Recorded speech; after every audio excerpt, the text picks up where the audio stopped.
Let's do our daily forex forecast and let's see कि क्या क्या मूव हम एक्सपेक्ट कर सकते हैं गोल्ड में, यूरो यूएसडी में। और गोल्ड अभी थोड़ा सा शांत हो रखा है, ये चीज़ थोड़ी सी बेटर लग रही है।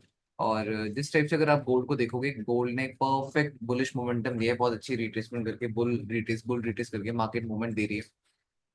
वीकली टाइम फ्रेम के अकॉर्डिंग बात करोगे तो आज ही वीकली क्लोजिंग है, तो क्या पता वीकली टाइम फ्रेम की कैंडल एक बेरिश मोमेंटम भी शो कर सकती है और कहीं ना कहीं आपको मार्केट इस जिस लेवल के ऊपर हम बात कर रहे थे वहां तक भी हमें देखने को मिल सकती है। बट अगर अभी के लिए बात करेंगे तो यार मार्केट ने बॉटम से एक नॉन स्टॉप बुल मूव दिया है, जिसके अकॉर्डिंग मार्केट क्या कर रही है, रिट्रेसमेंट कर रही है।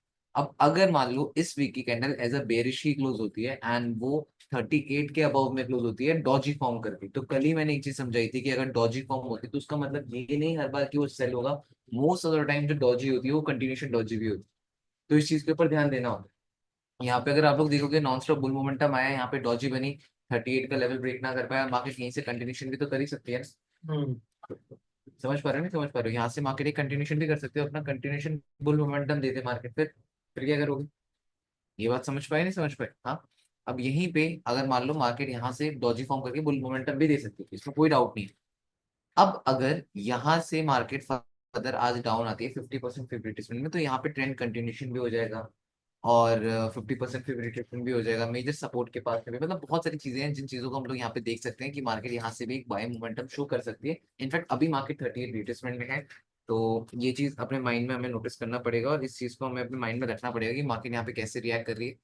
बची बात डेली टाइम फ्रेम, तो जहां पे हमारी 50% फेवरेटिज्म है उसी टाइम फ्रेम में ईएमए है, उसी टाइम फ्रेम में अनवांटेड है।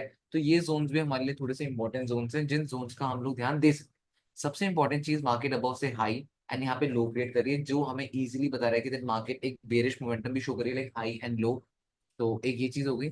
बची बात 4 आवर टाइम फ्रेम में। 4 आवर टाइम फ्रेम के अकॉर्डिंग अगर हम लोग मार्केट को देखें तो यार 4 आवर टाइम फ्रेम मार्केट बहुत अच्छा रिस्पेक्ट कर रही है, एक प्राइस एक्शन शो कर रही है कि मार्केट में कल भी एक चीज बोली थी कि मार्केट यहाँ से लोअर हाई तो बना रही है, अबव से प्रेशर भी, अबव से प्रेशर होने के बाद लाइक मार्केट ने यहाँ पे क्या करा, जैसे कल याद होगा हम लोगों ने कुछ चीज डिस्कस करी थी कि इन केस अगर मान लो मार्केट इस जोन से, I think bull retracement EMA थी अबव में, ये जोन था, हाँ यही जोन था।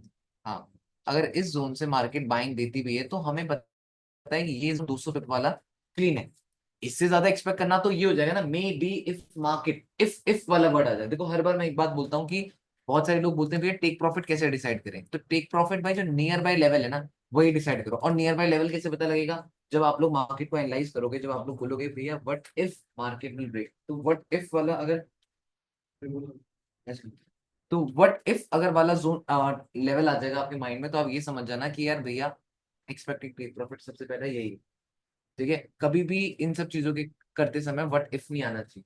अगर व्हाट इफ आ जाता है तब समझ जाओ कि भाई प्रॉब्लम है। अब यहाँ पे डाइसी सिचुएशन, तो यहाँ पे भी हमारा यही था, नियर बाय जोन ये था, मार्केट ने इसको रिस्पेक्ट किया, वहां से मार्केट ने स्ट्रेट अवे फॉल दिया। ठीक है, गोल्ड में तो मार्केट ने ऐसे मोमेंटम दे दिया था और अभी भी आप देख सकते हो मार्केट अच्छा खासा प्रेशर दिखाते हुए आ रही है और सेलर्स कहीं ना कहीं डोमिनेट कर रहे हैं। बट जितना भी ये बेस है, ये बेस सारा का सारा बन कहाँ पे रहे, 38% फेवरेटिज्म के पास।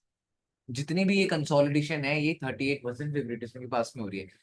इसलिए मैं अगर आप लोगों को बोलूंगा अगर आप बाय करते हो या सेल करते हो तो near by take profit zone तक मिल जाओ, क्योंकि ये एक ऐसे जोन है जहां पे मार्केट सपोर्ट लेकर भी रॉकेट बन सकती है, जहां पे मार्केट 38 को ब्रेक करके डाउन का भी रॉकेट बन सकती है, क्योंकि मार्केट 50% फेवरेटिज्म करने, अनवांटेड कैंडल्स के जोन को टैप करने, ईएमए को टैप करने जा सकती है। ठीक है, तो इसके लिए आप लोगों को ये जानना पड़ेगा कि भैया मार्केट एक बहुत मेजर क्रूशियल जोन में है, जो कि आप कह सकते हो कि मार्केट ने अभी कहीं ना कहीं ओपनिंग क्लोजिंग लिक्विडिटी कह सकते हो उसको, क्योंकि मार्केट ने इसी जोन में क्लोजिंग दी थी, यहीं से इंपल्सिव मार्केट में मोमेंटम स्टार्ट हुआ, तो मार्केट ओपनिंग क्लोजिंग लिक्विडिटी के जोन को टैप भी करा है। इतनी बेरिश होती ब्रेक कर देती, गैप भी फिल हुआ है, कई बार डन है। ठीक है, 30 मिनट्स टाइम फ्रेम में आओगे तो भाई देखो 30 मिनट्स टाइम फ्रेम में मार्केट ने जैसे यहाँ पे एक बाइंग कैंडल शो करी, समझना इस चीज को, यहाँ पे एक बाइंग कैंडल, ग्रीन कलर की रेड कलर की कैंडल गिरी, फिर एक बाइंग कैंडल शो करी ईएमए के पास में आई। क्या ये ईएमए के पास एक कैंडल आकर के ट्रेंड चेंज कर देगी?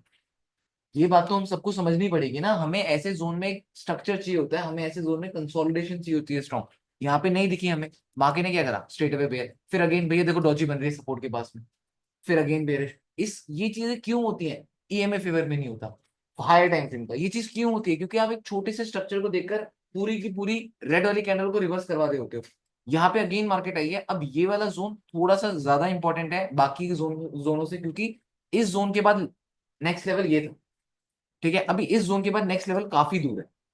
ठीक है, और साथ के साथ आपको ये भी देखना पड़ेगा कि भाई मार्केट अपने साइकोलॉजिकल जोन का ब्रेकआउट देकर, जैसे हर बार मार्केट करती है, जैसे 3000 का जब लेवल ब्रेक होता था तो 2980 गिर फिर अगेन बुल रैली देती थी। तो यहाँ पे भी अभी साइकोलॉजिकल जोन क्या था, 3300। मार्केट ने उसका लेवल ब्रेकआउट दिया, ओपनिंग क्लोजिंग टैप करिए, मार्केट अभी बुल मोमेंटम शो कर रही है। ठीक है, बस यहाँ पे एक दिक्कत ये है कि भाई देखो एक सिंगल सा स्ट्रक्चर है, कोई इतना बड़ा फॉर्मेशन तो नहीं हुआ, क्या पता अगेन कंटिन्यूशन फॉल हो सकता है। ठीक है, तो इसके लिए मैं यही समझा रहा हूँ कि आप लोग ट्राई करो कि नियर बाय लेवल्स तक ट्रेड लेके निकलो। अगर आप यहाँ से भी बाय कर रहे हो ना भैया, low and then high, lower high with फिर रिट्रेसमेंट, भैया मैं यहाँ से बाय करता हूँ, ईएमए तक का टेक प्रॉफिट रखता हूँ, निकल जाओ। समझ पा रहे हो, ये नहीं कि भैया मैं यहाँ से यहाँ तक एक्सपेक्ट करूंगा, उतने में मार्केट आपको टैप कर देगी। तो आई थिंक गोल्ड की एनालिसिस ये है, आप लोग यहाँ पे ध्यान दे सकते हो कि भाई इस ये जोन जो है आपका अबव में सेलिंग जोन ये हो सकता है कि भाई मार्केट यहाँ पे कैसे रिएक्ट करती है। अदरवाइज अगर आप लोग बाइंग जोन देखना है तो आप लोग यहाँ से भी कर सकते हो, अदरवाइज मार्केट को डाउन आने दो, यहाँ पे लोअर हाई बनाने दो, तब आप यहाँ से गोल्ड को बाय कर सकते हो। ये दो व्यूज है। बाकी ये तो अपना गोल्ड का एक सिंपल सी एनालिसिस होगी।